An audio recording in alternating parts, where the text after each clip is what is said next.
دیکھ لینا بخاری اور مسلم کی متفق علیہ حدیث ہے کہ میری بیٹی فاطمہ جنتی عورتوں کی سردار ہے، اور جامعہ ترمذی کی صحیح حدیث ہے کہ حسن و حسین جنتی نوجوانوں کے سردار ہیں۔ لیکن اسی فاطمہ سلام اللہ علیہا جو جنتی عورتوں کی سردار ہے، اس کے بارے میں صحیح بخاری اور صحیح مسلم کے اندر متفق علیہ حدیث ہے کہ آپ صلی اللہ علیہ وآلہ وسلم نے فرمایا، اے میری بیٹی فاطمہ، میرے مال سے جو کچھ تو نے لینا ہے مجھ سے لے لے، اگر اللہ کے حضور تو پکڑی گئی تو میں تیرے کچھ کام نہیں آؤں گا، میرے مال سے جو مرضی لے لے۔ یہ آپ کو تو کہا گیا تھا، لیکن ہمیں سنایا گیا تھا کہ کوئی ایسا فرسودہ عقیدہ نہ رکھ لینا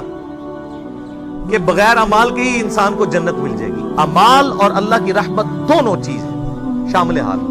صرف اعمال بھی کوئی شے نہیں ہے۔ بخاری اور مسلم دونوں میں یہ حدیث موجود ہے کہ آپ صلی اللہ علیہ وآلہ وسلم نے فرمایا، کوئی شخص بھی محض اپنے اعمال کی بنیاد پر جنت میں نہیں جائے گا۔ ایک صحابی نے بڑی جرت کر کے پوچھا، اللہ کے رسول صلی اللہ علیہ وآلہ وسلم، کیا آپ بھی؟ آپ نے فرمایا، ہاں میں بھی، جب تک میرے رب کی رحمت مجھے ڈھانپ نہ لے میں بھی محض اپنے اعمال کی بنیاد پر جنت میں داخل نہیں ہوں گا۔ تو اعمال بھی ہیں اور رحمت بھی ہے، صرف اعمال بھی کوئی شے نہیں اور صرف رحمت بھی کوئی شے نہیں ہے۔ ورنہ امام محمد غزالی رحمہ اللہ تعالی کا قول جو ہے مجھے بڑا پسند ہے اس کانٹیکسٹ میں، جو کیمیائے سعادت میں انہوں نے علماء سو کی کلاس لی ہے۔ اب یہ سخت باتیں اگر میں اپنی ریفرنس سے کروں تو لوگوں کو بری لگیں گی۔ امام محمد غزالی فرماتے ہیں کہ ایسے علماء جو ممبروں پر چڑھ کر اللہ تعالیٰ کی رحمت کی آیات آؤٹ آف کانٹیکسٹ سنا کر، قرآن حکیم میں جہاں پر بھی رحمت کی آیات اور توبہ کی آیات آئیں وہ اس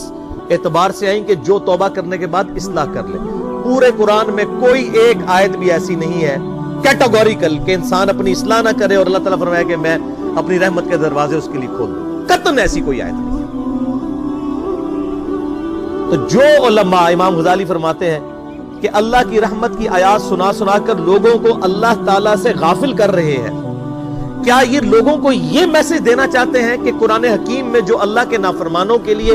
دھمکیاں آئی ہیں یہ سب کی سب فضول باتیں تھیں،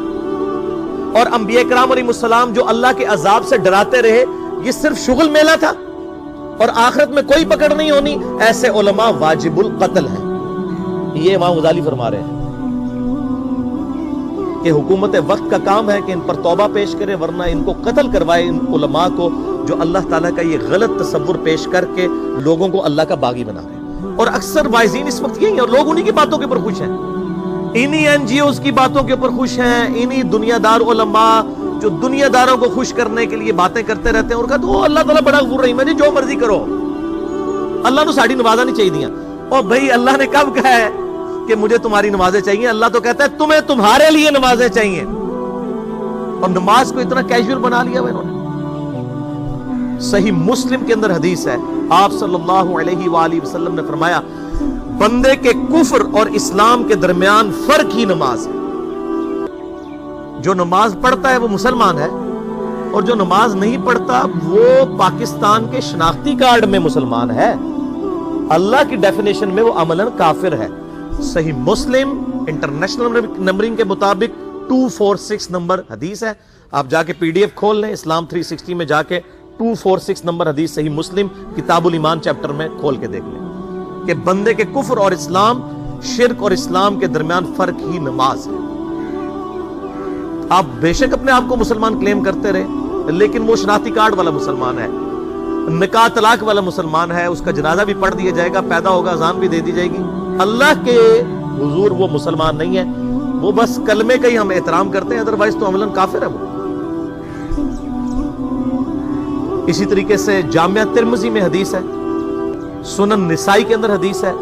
سنن ابن ماجہ کے اندر حدیث ہے کہ آپ صلی اللہ علیہ وآلہ وسلم نے فرمایا، جس نے نماز چھوڑ دی گویا اس نے کفر کیا،